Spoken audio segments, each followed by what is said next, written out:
Morning, everybody. It's Max. Beautiful, beautiful, brisk morning here in Austin. We had our first frost, I think, yesterday. We've been having some frosty mornings here. All right, let's see what's going on this morning. I have a big day on the channel today. Jay's going to be on at 12:30 Central, 1:30 Eastern. And I have a lot of stuff I want to get done before then, so I'm trying to get this on earlier. Oh, there's a big buck. This morning I came out here and there was a gigantic buck. My phone's dead and I didn't get a picture. I mean, just a gigantic, probably a 5-year-old, 10 or 12 point huge buck. Anyway, right now there's a little, looks like a 2 or 3-year-old, probably a 3-year-old 6 point. All right, guys, let's see what's going on here. All right, so let's start with the market like we always do. We're going to start with, oh, shoot, I don't like the looks of that right off the bat. That's volatility futures.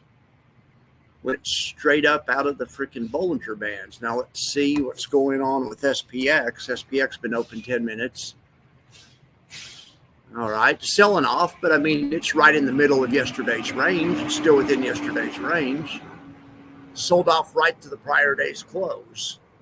Anyway, we're just chopping. We're obviously chopping, but let's see how the volatility traders are taking it.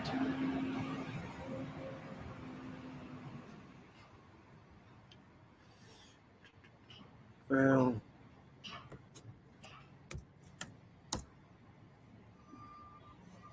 I'm going to still say that the Max's trend following system is still bearish. The path of least resistance as far as volatility positioning, or as far as option positioning goes, to me is down. But I just don't like what I'm seeing in volatility. People are keeping volatility on.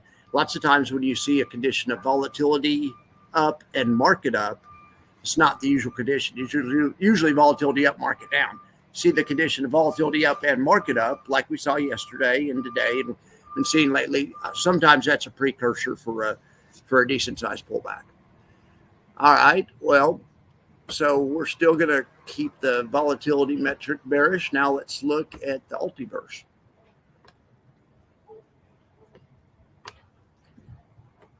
I guess we'll look at the ULTY grid first. So the ULTY grid's kind of evolved, I guess, a little bit. I don't know. I was going to make drop-down boxes. Maybe I should. That'd make it easier. I need to make drop-down boxes. Color-coded drop-down boxes. But other than that, I'm satisfied with the way. This is kind of what I wanted to be able to show. Let me try to zoom out. I can't. If you look over here on the right, this is what he has on right now.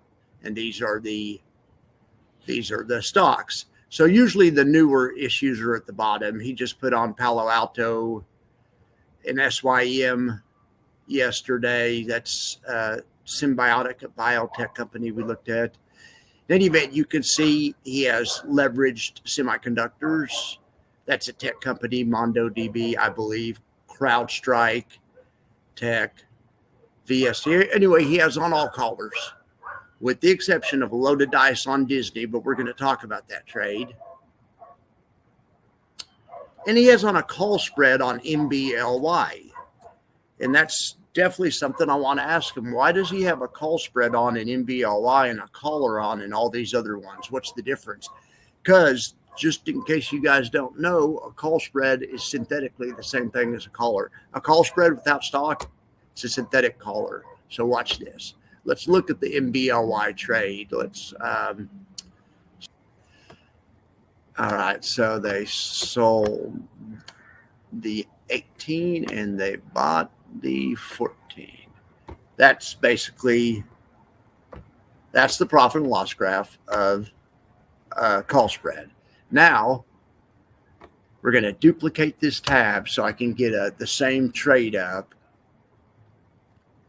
Okay, now I'm gonna do a caller. We'll just do this. We'll build a. Does this even have call? I mean, I'm sure it does. I always just build them by hand. So we're gonna add, to build a caller, we're gonna add stock, because a caller is stock plus a short call plus not another call, plus this one goes to switch to put. All right. It's the same trade. A caller with stock is the same trade as this. Same max loss, same debit, same profit, same everything. It's the same trade. So why is this I would do all of them like this. But anyway, we'll ask Jay. Why even mess with the stock?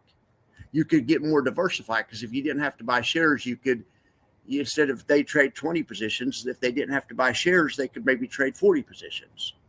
I don't know. That's the way my mind thinks. I just do all of them like this. Anyway, well, we'll ask Jay. We'll definitely ask Jay. But other than that, you could see they're all callers. Also, I was kind of trying to stall until the 20 minutes is up for the charts to start working. Let's look at the ULTY. Well, it's working. Okay. Maybe it's just 15 minutes delayed. Okay. Well, this is great. ULTY is up half a bip, and all of their stocks together. Oh, I forgot to put average in here. Hang on. ULTY grid. I don't know if that average is that big of a deal, but let's see. Insert row below. My apologies. All right. So the average is up 64 bips. ULTY's up 51 bips. It's early. This thing just started trading. So they had some trades go overnight. The Target one did not work out for him. He had a caller on in Target. We'll see if the caller saved him. Let's just go look at that trade.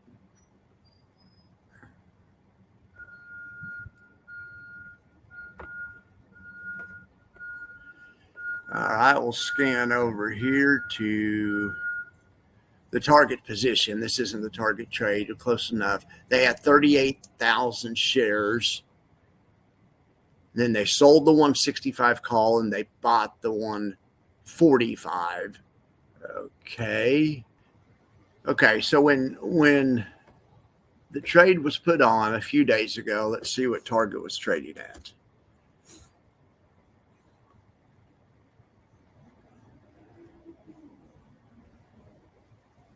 Well, Target closed at 156 last night, but then the night before that, it closed at 152. I forget exactly how long he's had this on for, but in any event. So that's up here. That means right here is where the stock was when he made it. So the stock, if it drops under 145, he's capped out on his max loss. And sure enough, that's what happened. And it's good they put on a collar, because look, it's all the way down here at 120. Check this shit out. That's how much the trade would be if it was a standard covered call. The trade would be down $2,600 per contract. Okay. As it is, a caller, we're down $800 a contract, about a third the risk. It makes a big difference, right? Okay. Let's see what else we have going on here. I guess let's go back to the ULTY. Yeah, it's freaking bitter cold. It just got chilly out here. I need to go put on a sweater. God damn it, it's cold. All right, that's better. I got my hoodie on. Yes. A little brisk out here this morning. All right. Where were we?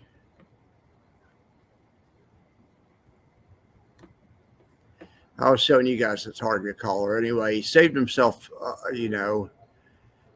the difference between 2,600 and 800 per contract, and he had it on 380 times. So multiply that out. All right, so let's see how the other stuff's doing. Here, ULTY's up 20 bips. The average is up 3 bips. I don't know why it won't work right here. Oh, it's just because hasn't moved enough. Yeah, ULTY up 20 bips. Yeah, and you can't even see the average. All right, so the average is straight sideways. So pretty much Target is dragging the returns down, but there's a position in Zim. That was an earnings trade. That's up 11%. That's a big winner. I don't know if I have that one in here. Let's look. Loaded dice, Zim. Let's see. I don't have an ULTY Zim in there.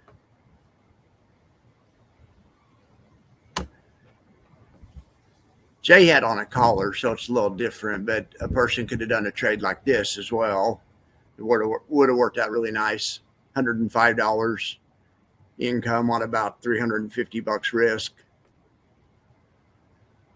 I mean, Zim's up today, but if it'd been up more, this could have even made more money. But anyway, Jay had on a collar. He's killing it. He made money too. Loaded dice bullish. I thought I put an ULTY trade in here too. ULTY. Oh, I put an ULTY in for Sim, not Zim. Let's look at the Sim trade. The Sim trade looks really nice. All right, this is the Symbiotic Biotech. They hit this one very nice. Beautiful. Beautiful. They maxed out their profit opportunity on that one.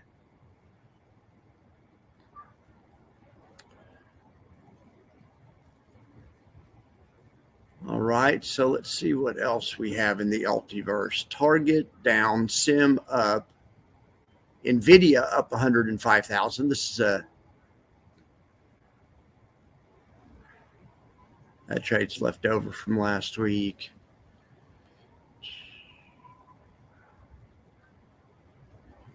CrowdStrike up 204,000. Yeah, they have on a, look at this baby. Same thing as always, it's a collar, but it could also be a call spread.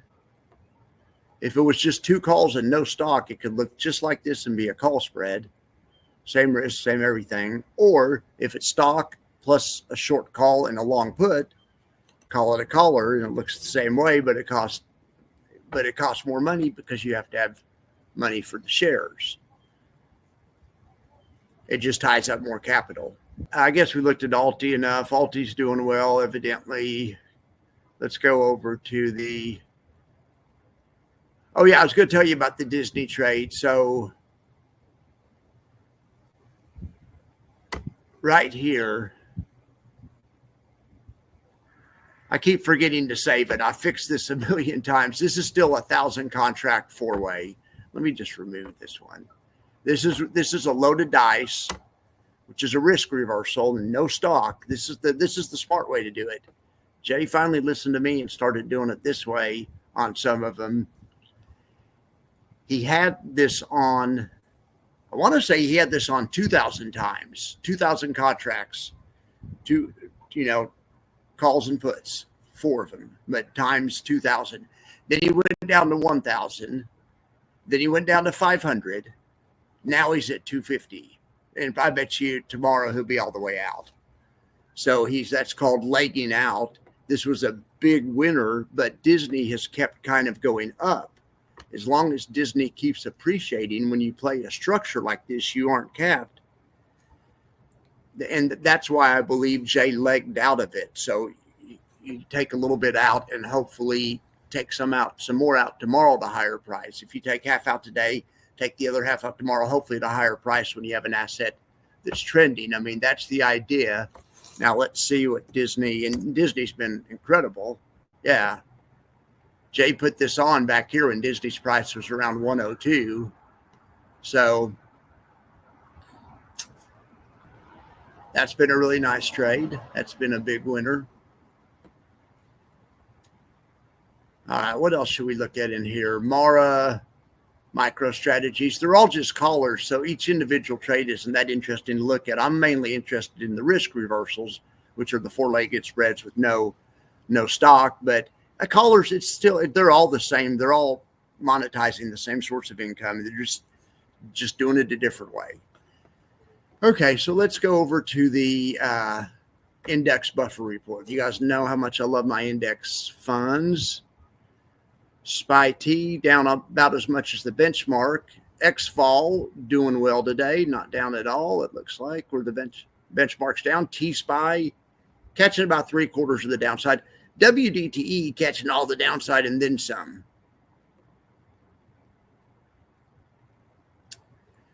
You'd have to really say SPY-I, JEP-I really look good today, as does ZIVB. So as we know, ZIVB is ultra sensitive to volatility popping. So volatility is going down today, and ZIVB is really popping. Let's check back in on volatility again.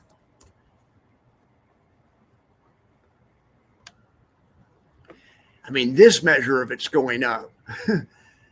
So I don't know what the people that are trading this think they know, but we're definitely going to stay cautious. In fact, on my Bone Up on Options show today, I'm going to show you how to put on some kind of bearish trade for next week or something in case something's fixing to go wrong. I don't know. Usually, that's not usually the way it works. But in any event, ZIVB is doing a great job monetizing it. ZIVB also, they're actually shorting VIX futures. So VIX futures, I should have brought that, are also up. I would bet you ZIVB, if I did this update in an hour, ZIVB is going to be down. Because usually when futures pop like that, ZIVB goes down. But it's whatever. It's whatever. It's good fun. All right. So over here in NASDAQ land, they're all getting killed. Most of them more than the index. It doesn't matter. QDTE, triple QT, they're all. Triple QY, they're all getting killed. Oh my gosh. YieldMax, look at all YieldMax. YieldMax is the standout on NASDAQ land, and ULTY is the standout again, second day in a row in Russell land. You would also have to say good job, IVVW, for sure. That's a good fund. It's a ProShares covered call, Russell-based fund. Don't sleep on CLIP. The China-based fund, KLIP, is doing very well today, as is YBTC and Maxi. Okay, now let's look at the single stock buffer reports. These are the YieldMax stocks, the covered call spread stocks. MicroStrategy's up big. Look at this, Snowy outperforming the parent. That's really nice to see. And really nice to see. Sky is down, but it's not catching near as much downside as the parent. That's fine. Tesla catching a little bit more downside than we like to see, but Sky's doing really well. Something like OARC today looks really good as far as insulating themselves from the downside. It's all about that buffer. All about that buffer. SMC I and Y are pulling back. AI is pulling back a little bit today. All right, so let's go back to the charts here. So I think something's up in the market. We got to get in some puts here. Right? Yeah, I don't know, but look at my SPY chart. It's just still maybe the battle of two gaps. It looks like this upper gap got rejected this morning, so maybe they'll try to finally take a run at shooting it through this gap. Now, I have a trade on that I showed you guys that's a bullish trade, and this is where the buffer ends. The market can't drop below there. We did it a few days ago on Monday or something. In today's option, Bone Up on Options, I'm going to show you how to put on a hedge to this trade and lock in a profit. Lock in a profit for the week. But I'll show you guys. Anyway, because we have quite a bit of buffer, so yeah, I'll show you guys. I have a cool idea for a strategy we could do that'll complement what we already have on. So that's on Bone Up on Options. We'll also look at the earnings calendar and see if there's anything after the bell. So we have, that was today. So we have NVIDIA, Snowflake, Palo Alto Networks. I've already shown you guys a Palo Alto Networks trade. We had content on that the other day. But we'll probably review that as well. It's up $69 right now. There's a bearish one. Palo Alto Networks is a very liquid stock with a lot of strikes, and it's a perfect one for this strategy from a mechanical point of view. So be looking for that show. That'll be on soon, and then we have Jay coming on. And I have a bunch of questions to ask Jay, but feel free to watch the show, and he'll look at your questions. While I'm talking to him, he scans the questions. If there's anything he wants to answer, he'll answer it. And of course, if I run out of questions, we'll oh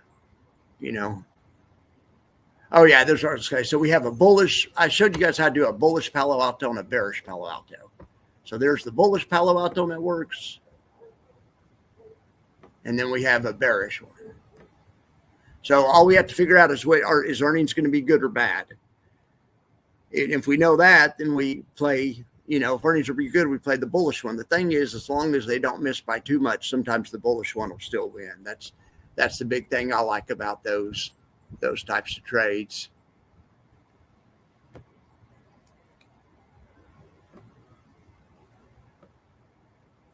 %78% chance of profit. When you normally option selling strategies have about a 66% chance of profit. This has about 12 points of extra percentage. That's why I call it loaded dice. And you can pretty much sell any option and you have a little bit of an advantage just because the way options are typically a little bit overpriced because of variance risk premia. But, but you can do trades like this, combinations, and really put yourself in creative positions where you can have a YOLO type shot in case the market, in case whatever. If you want, let's say you hate Palo Alto Networks, you heard they're going to miss earnings bad. This isn't a bad way to play it.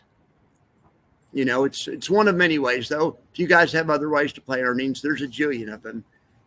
Tell me your favorite way to play earnings. I'm always looking for new ways. I also like to use diagonals and all kinds of things. Anyway, all right, guys. Well, I'm going to let you guys get out of here. I'm going to go get ready for my interview with Jay, and I'm going to go film this next show on the options, the trading elements of it, the strategy elements of it. I'm trying not to get too in the weeds on the morning update. All right, guys. Well, I appreciate y'all. Have a good day.